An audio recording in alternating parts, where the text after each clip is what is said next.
Hello students, welcome once again in Shri Shyam study point. और जैसा कि आपको पता है कि कंट्रोल एंड कोऑर्डिनेशन हमारा चल रहा है। ह्यूमंस के अंदर हम पढ़ रहे हैं कि किस तरह से कंट्रोल एंड कोऑर्डिनेशन हो रहा है। और ह्यूमंस के अंदर भी हमने पढ़ा हार्मोनल कंट्रोल, एंडोक्राइन सिस्टम होता है, और दूसरा जो ये हमारे पास होता है वो होता है नर्वस सिस्टम। नर्वस सिस्टम के बारे में हम पढ़ रहे हैं। तो नर्वस सिस्टम के बारे में हमने पढ़ा कि 2 पार्ट्स होते हैं नर्वस सिस्टम के अंदर। पहला पार्ट हमने पढ़ा पेरिफेरल नर्वस सिस्टम के बारे में हमने पढ़ा, और दूसरा पार्ट हमारे पास होता है सेंट्रल नर्वस सिस्टम, जिसके बारे में हम आज पढ़ेंगे। तो जैसा कि आपको पता है कि जो सेंट्रल नर्वस सिस्टम है उसके अंदर क्या क्या चीजें होती है, 2 चीजें होती है हमारे पास, brain and spinal cord. The central nervous system is consist of brain and spinal cord. तो हमारे पास 2 चीजें हैं सेंट्रल नर्वस सिस्टम के अंदर। हमारे पास पढ़ने के लिए 2 चीजें हैं, जो कि क्या है, पहला है ब्रेन और दूसरा है स्पाइनल कॉर्ड। तो ब्रेन और स्पाइनल कॉर्ड के बारे में हम पढ़ेंगे कि किस तरह से वो रिस्पॉन्ड करते हैं। अब देखो, प्रीवियस कुछ लेक्चर्स के अंदर हमने रिफ्लेक्स एक्शन के बारे में भी डिस्कस किया था। तो रिफ्लेक्स एक्शंस क्या होते हैं, वो एक सडनली रिस्पॉन्ड होता है, क्विक रिस्पॉन्ड होता है किसी भी स्टिमुली का बिना सोचे समझे। हमने पढ़ा था उनमें से कुछ रिस्पॉन्ड तो ऐसे होते हैं जो स्पाइनल कॉर्ड दे देता है, कुछ रिस्पॉन्ड ऐसे होते हैं जो ब्रेन दे देता है। अब सेंट्रल नर्वस सिस्टम ने वहां पर काम कहां किया, या तो ब्रेन ने काम किया या स्पाइनल कॉर्ड ने काम किया। सेंट्रल नर्वस सिस्टम तो जब दोनों काम करेंगे तब सेंट्रल नर्वस सिस्टम काम करेगा। तो अब देखो, ये जो सेंट्रल नर्वस सिस्टम है ना, वो क्या होता है, दे वर्क और they respond in the case of complex stimuli. की कॉम्प्लेक्स स्टिमुली है, इसके बारे में मैंने आपसे पहले भी डिस्कस किया था। हम वही एग्जांपल एक बार फिर लेते हैं।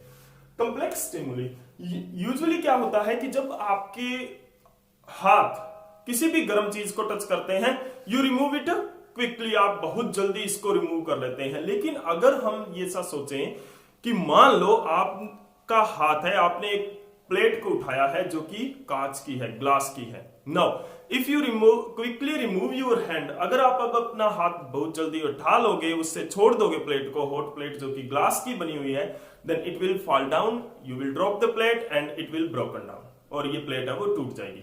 तो उस टाइम क्या होगा, आपको बहुत सारी डांट पड़ने वाली है ना अपने मदर से कि आपने प्लेट तोड़ा है, ठीक है।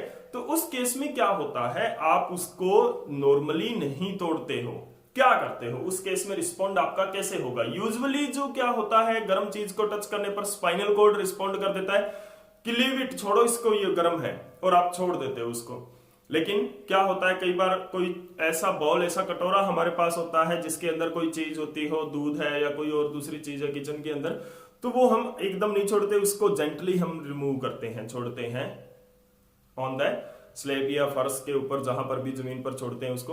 अब देखो यहां पर क्या होता है, this is the complex stimuli. Complex stimuli ऐसे आई है कि आपके हाथ जो थर्मोरिसेप्टर ऑफ योर स्किन है, they create a stimuli create किया, और वो स्टिमुली गया स्पाइनल कॉर्ड के पास। स्पाइनल कॉर्ड के पास क्या स्टिमुली गया, there is a very hot plate, कि ये बहुत ज्यादा गर्म प्लेट है जो आपने उठाई है। तो स्पाइनल कॉर्ड क्या करेगा, रिस्पॉन्ड करने लगेगा। तब तक क्या है, आईज से भी एक स्टिमुली गई है, वो ब्रेन के पास गई है, क्योंकि आईज की स्टिमुली कहां जाएगी, ब्रेन के पास।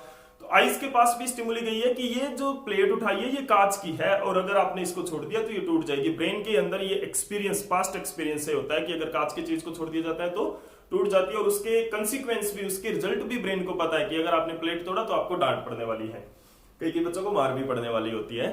तो उस केस में क्या होता है कि स्पाइनल कॉर्ड जब एक रिस्पॉन्ड तैयार करता है कि ड्रॉप इट, लीव इट, लेकिन उसी टाइम ब्रेन के अंदर भी एक रिस्पॉन्स क्रिएट होता है। जब स्पाइनल कॉर्ड के पास एक स्टिमुली आती है, ब्रेन के पास भी सेम टाइम में स्टिमुली आती है, तो यानी कि 2 स्टिमुली इकट्ठे हो गए हैं अब यहां पर। तो अब उनका रिस्पॉन्ड ब्रेन और स्पाइनल कॉर्ड आपस में कोऑर्डिनेट करके देते हैं। किस तरह से कि स्पाइनल कॉर्ड ने कहा कि लीव इट, बट ब्रेन ने कहा कि बट डोंट ड्रॉप इट, इसको छोड़ो मत, इसको गिराओ मत, नीचे मत गिरने दो इसको, लीव इट जेंटली। तो यहां पर क्या होता है, कॉम्प्लेक्स रिस्पॉन्ड हो जाता है, लीव इट जेंटली, इसको आराम से छोड़ो ताकि ये टूटे ना, आपका हाथ भी बच जाए और प्लेट भी बच जाए। ऐसे रिस्पॉन्ड कौन करता है, सेंट्रल नर्वस सिस्टम करता है, कॉम्प्लेक्स स्टिमुली जब वहां पर होती है। तो कॉम्प्लेक्स स्टिमुली के रिस्पॉन्ड भी कॉम्प्लेक्स होते हैं, उसके अंदर सेंट्रल नर्वस सिस्टम इन्वॉल्व होता है, ठीक है ना। तो हमने जो प्रीवियस लेक्चर्स के अंदर रिफ्लेक्स एक्शंस के बारे में पढ़ा था, वो उसमें या तो ब्रेन या स्पाइनल कॉर्ड इन्वॉल्व होता है। तो चलिए अब देखते हैं सेंट्रल नर्वस सिस्टम का फंक्शन। तो आपको पता चला कि फंक्शन किस तरह से करता है, यानी कि ब्रेन और स्पाइनल कॉर्ड दोनों भी कभी काम करते हैं। तो इस तरह के कॉम्प्लेक्स स्टिमुली में दोनों काम करते हैं। ठीक है। इसके और भी बहुत सारे एग्जांपल्स है कि आपके पीछे एक कार आ रही है, राइट साइड में एक कार और आ रही है, आगे से कार आ रही है, तो पीछे वाली कार की साउंड सुनी आपको, तो आपके जो ब्रेन के अंदर एक स्टिमुली आया कि आपने हटना है, लेकिन आप अब राइट साइड में नहीं हटोगे, हर हालत में आप लेफ्ट साइड में जाओगे क्योंकि राइट साइड में आगे से एक कार आ रही है। तो उस केस में क्या होगा कि जो ईयर से जो आपके पास स्टिमुली आई है उसका रिस्पॉन्ड क्या बना कि मूव अवे, दूर हो जाओ।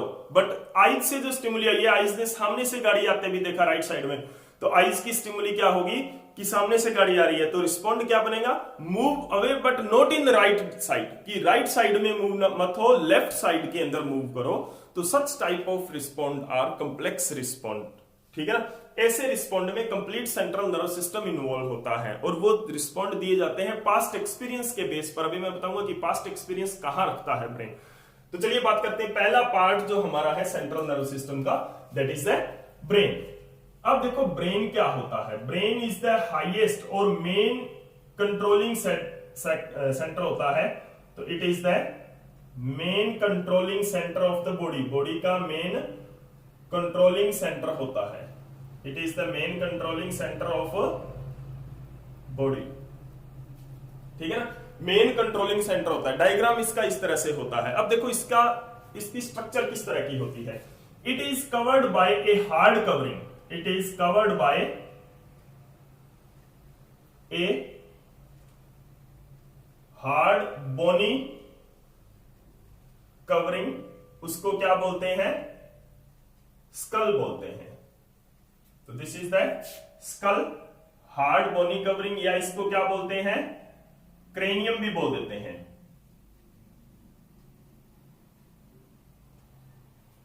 ओके।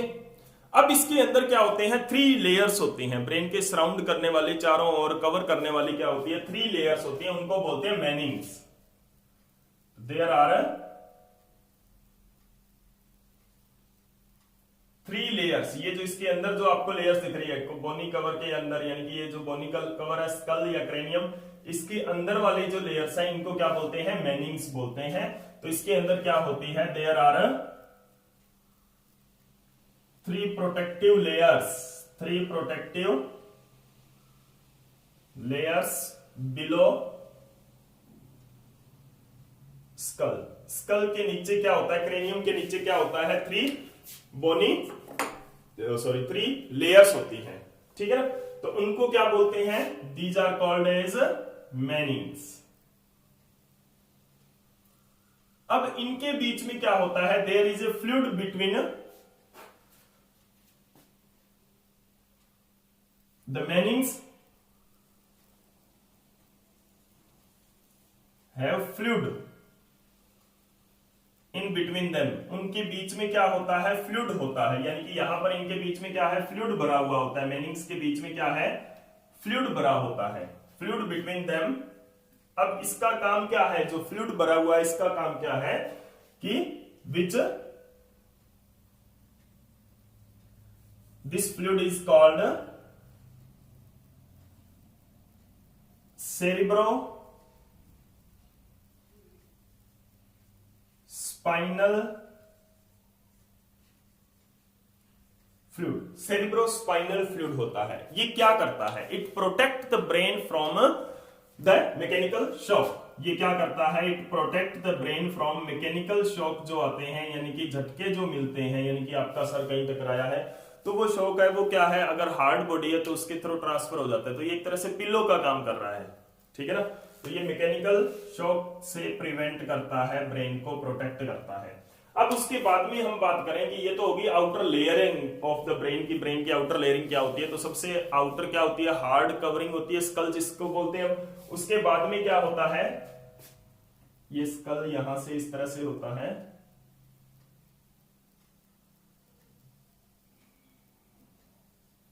ठीक है। उसके बाद में क्या बोलते हैं इसको, जो ये जो पार्ट है,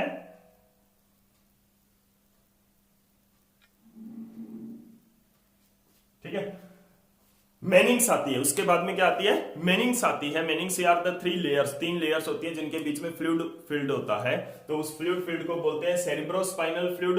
और ये क्या करती है, it protect the brain from the mechanical shock, की किसी भी तरह के मैकेनिकल शॉक को प्रिवेंट करती है, ये एब्जॉर्ब कर लेती है उस शॉक को, ठीक है ना।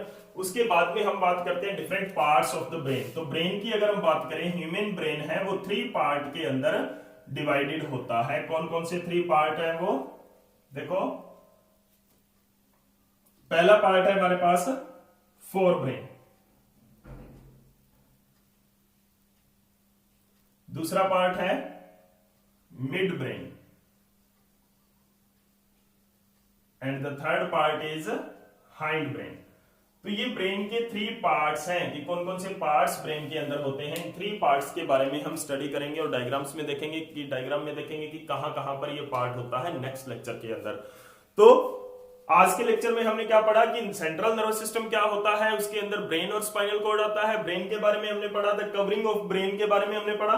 नेक्स्ट लेक्चर के अंदर हम पढ़ेंगे the different parts of the brain की कौन कौन से मेन पार्ट्स होते हैं और उनके क्या क्या फंक्शंस हो सकते हैं, कि किस तरह के फंक्शंस ये ब्रेन के पार्ट्स, डिफरेंट पार्ट्स है वो परफॉर्म करते हैं, और सेंट्रल नर्वस सिस्टम का किस तरह का एक्शन होता है, किस तरह की स्टिमुलीज का वो रिस्पॉन्ड करते हैं, ये हमने आज के लेक्चर के अंदर पढ़ा है। तो ये क्या है, ये डायग्राम है ब्रेन का, इसको आप रफली ड्रॉ करने की ट्राई करना। थोड़ा सा कॉम्प्लिकेटेड आपको जरूर दिखेगा, लेकिन जब आप इसकी प्रैक्टिस कर लोगे, वेरी सिंपल डायग्राम है ये, बहुत ज्यादा, तो आप आसानी से इसको ड्रॉ कर सकते हो। तो आज के लेक्चर में बस इतना ही। नेक्स्ट लेक्चर में हम पढ़ेंगे ब्रेन के डिफरेंट पार्ट्स, तीनों के तीनों पार्ट्स का क्या फंक्शन होता है और कहां पर ये प्रेजेंट होते हैं ब्रेन के अंदर। तो अगर आपको ये लेक्चर अच्छा लगा तो प्लीज लाइक एंड शेयर जरूर कर दें। Thank you.